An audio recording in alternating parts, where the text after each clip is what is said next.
Dual citizenships, whether you're seeking adventure or desire to connect with your heritage, or you want to escape politics, there's a growing interest among Americans to obtain a second passport. That's according to my next guest, who explored all of this in her new piece titled "Want to Leave the U.S. for Good? How to Get Dual Citizenship." Washington Post travel reporter Andrea Sachs joins me now.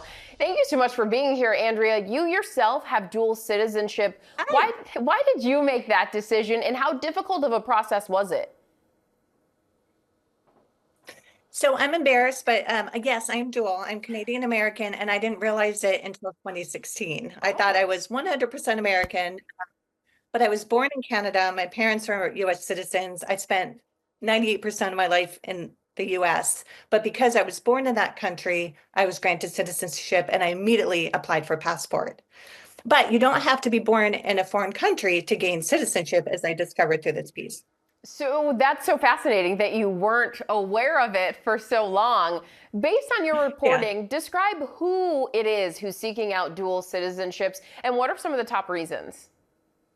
It's a variety of reasons. It could be people are looking at a retirement plan. It could be a cheaper cost of living. It could be investment.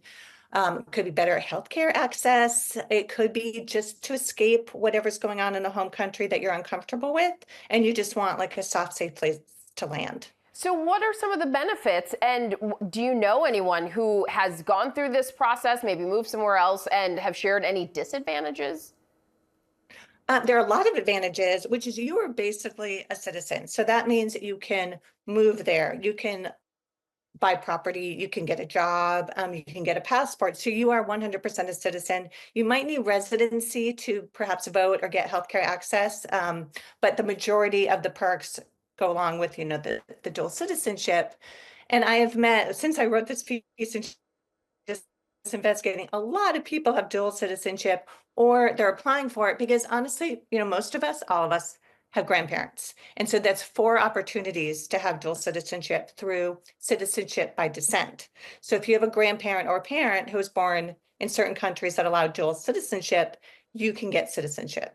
And this is so interesting because dual citizenship wasn't always so coveted. It was actually seen as sort of treasonous in the past, right?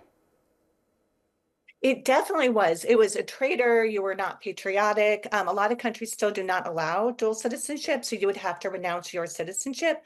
Majority, especially I think in Europe, a lot in half and half in Asia, in Africa will allow dual citizenship. So these days it's almost like a cachet, like it's a status symbol to have multiple citizenships. Yeah, and so there are various avenues to obtain a second passport. I know you just talked about, through your grandparents as a descendant, but what are some of the other options and what's the process like?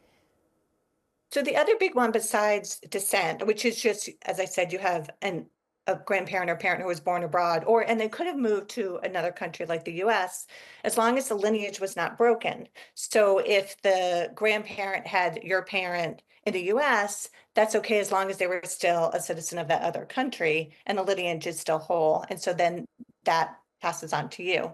The other big one is reparations. So countries that perhaps in another time, took away someone's citizenship because of political reasons, religious, sexual identity, and they are now, in regards to reparations, allowing them to have citizenship and their descendants can gain citizenship as well. So this is happening in Germany, Austria, Spain for the Spanish Civil War and the Franco dictatorship, and in Africa for the slave trade. In Benin and Ghana, Sierra Leone, they're all having these programs to basically say, we're sorry for what happened in the past and we want to make it up to you. Yeah, and talk to me about the investment route option, because that is another option that's out there. That one I don't know much, so because I am not that person who has all that money. And in those regards, so with the descent, you can pretty much do it by yourself. You can go post things and mail things and get them authorized. Investment is a investment. So it might either be a land investment, you might have to buy a property and renovate it, you might have to invest in a business, start a business. So that one you need some money in your bank account. The citizenship by descent, you don't. I've met people who did it for a couple $100. Then there's some people legally is a little complicated, so it might cost a couple $1,000s. But the investment could cost, several $100,000, if not more. Yeah, it's so interesting the way that this, we are seeing more people interested in getting a dual citizenship. Andrea Sachs, thank you so much for being with us to talk about it today. Thank you so much for having me.